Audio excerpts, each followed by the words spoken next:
All right, guys, part two. My wife called. She was a little perturbed. So, she's a merchandiser and she works for a particular company, and she goes around different AMPMs and other gas stations and basically restocks certain items at these stores. And she's really good at what she does, and she's always been good at what she does, but she wants to really be good for this company. It's probably, she says, probably the best merchandising company she's worked with, and so she wants to move up. She wants to promote. So she busts ass. She goes every day.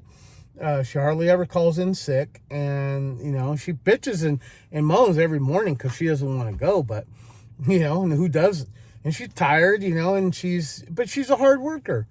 So there's this guy at one of these stores who's not even a boss. He just kind of works there, and he nitpicks and he follows around and asks questions. I think he's got a thing for her, and I think he might be on the fucking spectrum. Like, he might be a little weird, just based on what she's saying. And she's like, dude, I just want to do my job. I just wish he'd leave me the fuck alone. And so she's on her period right now, so she's kind of like, she's perturbed already. And so she doesn't want to make a stink. She's gonna talk to her people first. But she's like, I'm on edge right now. This guy's gonna piss me off. I'm gonna go off on him. I'm like, maybe you should, because some people, some guys especially, like they think they're being helpful, and they think they're gonna get button or brownie points from a good looking girl like my wife, and they don't understand that they're just being like counterproductive, and just like, it's a bunch of stuff he doesn't need to worry about. Like, he's pointing out, oh, this is expired, that's expired. It's almost like he's preemptively kind of creating scenarios so they can interact. And so she's like, she's done. The guy's only been working there a little over a month, and he might know what he's doing. Like, maybe whether he worked somewhere else or not and did the same thing, still, she has a job, she knows what she's doing, and he needs to give her some space. So I told her, if he keeps up, be assertive. If he goes any more, then you need to call me, because I'll be over there lickety split. I'll drop what I'm doing and go over there and have a serious talking with this guy. But anyway, so she was worked up about it, because I guess she went there and she wanted to park, and the guy sees her, and then like opens the door and like waiting there, like staring at her, like waiting for her to come in. And she's not starting until 6, so she's like trying not to look at him, like, and she could see that he was already getting shit together for her to look at, like a whole display. So she was like pretty pissed off when she called me right now. But anyway, besides that, going back to my deal, so the kids got me my daughter FaceTimed me, right? And the glucose monitors that they had various prices, but they didn't come with everything. One of them was like $10, and I'm like, okay, that's nice, but I'll need the strips, I'll need a lance, and I'll need more lances, and all that stuff. And she was just trying to save me a buck. I go, you know what? She panned a little bit, and I go, give me that one touch right there. Make sure it has everything. And so Zaire looks and says, yeah, it has lance, it has strips. I'm like, get me that one, and then get me extra strips. Because I'm going to test 3 times a day. I'm not going to overdo it. I'm not like, I'm not like, what do you call it? Type 1 diabetes yet. And I don't want to be. So, but I'm going to test 3 times, and I'm already dieting to, basically I'm not consuming any sugar at all. But anyway, so I said, give me that one. So everything cost me a little under $60. I sent them 60, and they brought it home to me. So by this time, I already had a meal. It was basically some cooked meat that, my little concoction. It had a little bit of salsa, had some hot sauce, had butter, it had salt and pepper. And then I cook it basically until all most of the moisture's out. Still moist enough to consume, without choking. But anyway, it's like a whole concoction that I make. And that reminds me, shit, I can't remember. Did I put shit? There it is. Did I put Trader Joe's on here? I did not. No, fuck. That's something else I got to go to. I might just do that tomorrow after work. But, what was I blabbing about?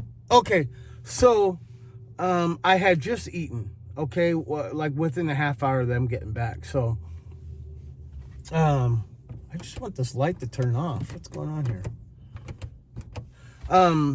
So I went ahead, I looked at the instructions, I got the app, and then I paired it with my phone. You know, I got everything all set up, and then I read the instructions. I poked my finger, I tested the blood. It said 158. Which I remember testing my blood way back when it was a lot higher. And, you know, I haven't had any sugar, maybe very mild carbs, you know, just from my goat milk and my egg, a little bit of salsa that I put in the meat. I mean, that's the extent of the carbs that I've been consuming. Now, I've just eaten. It says the max should be 140 after a meal. Okay? Mine was at 158. So, I was going to test myself this morning, but I'm just trying to get everything, you know, together. So I'm not going to eat until probably noon anyway. So just before I do eat, when I'm done with my list, I'm going to test my blood.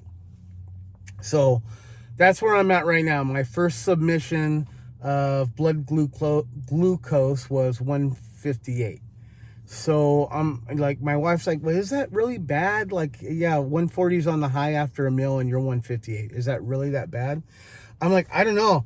It might be more of a showance of how bad I was. Like, what if I just been eating normal? You know what I mean? Like, yeah, I'm in the diabetic range. So I'm hoping this diet, and we'll know, you know, as I collect data, as I do it more and more.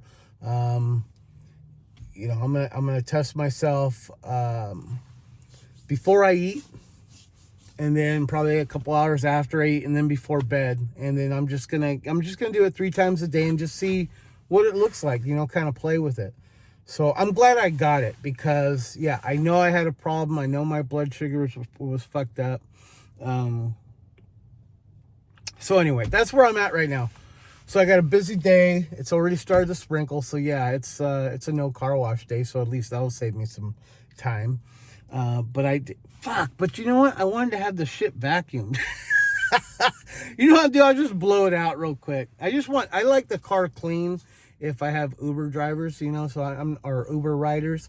But I'm not going till tomorrow. So I think tonight, I'll just blow it out real quick, you know, get all the grass, I'll half-ass it, you know. Obviously I don't have to wash the outside, it's fucking raining, but I just want to make sure it's not filthy, so I gotta take all the trash out. And whenever my wife uses my car, I swear, she'll leave cups and, you know, receipts, and man, she's something else.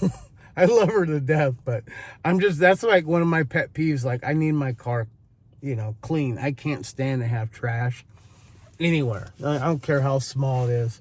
So I don't care about anything else. My car, it's got to be clean. And it's not just for the people, it's for me. I feel better when I'm driving a clean car. So anyway, so that's my day, guys. Okay, that's part 2. I'll talk to you later on once I get fucking half this shit knocked out.